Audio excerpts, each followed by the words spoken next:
Good morning. This is the day the Lord has made. Let us rejoice and be glad in it. Today I'm starting a new series, something I'm calling Word or Words for the Week. And what I hope to do in the coming weeks and months is to take a word or phrase from Scripture or from a devotional writer and reflect on that and give you each week a 2 or 3 minute video devotion that you can use during your week. And so the first one today is joy. And it really comes out of Martin Luther's experience as he founded and began the Reformation once he had discovered for himself the gospel. C.S. Lewis once wrote that joy is the serious business of heaven. He was convinced that sour-faced, joyless, grim spirituality was light years removed from what God intended for us.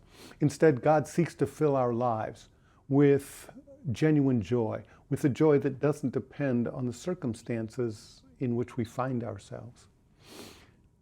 Luther discovered the same thing to be true. Before he discovered God's grace for himself, his spirituality was a grim business. He tried and failed to make himself perfect before God. And as a result, he came to hate God because he believed that God was demanding something, perfection, that Luther simply couldn't give. But once Luther discovered that God is a God of grace and that God gives the very thing, the perfection that God demands, his spirituality, like everything else in his life, was turned upside down.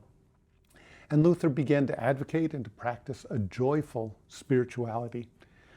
Luther believed that we should rejoice in and enjoy all of God's good gifts to us.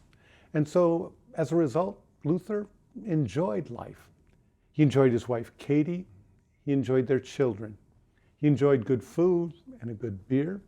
He was German after all, and besides, it was safer to drink beer than to drink the water back then. He enjoyed his work as a professor of the Old Testament at Wittenberg University. He enjoyed his colleagues and friends. They always had guests in their house.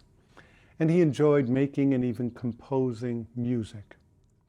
And so I invite you to take to heart the opening stanza of one of Luther's most famous hymns. Dear Christians, one and all, rejoice, with exultation springing, and with united heart and voice, and holy rapture singing. Proclaim the wonders God has done. Proclaim the victory God has won. How precious was our ransom.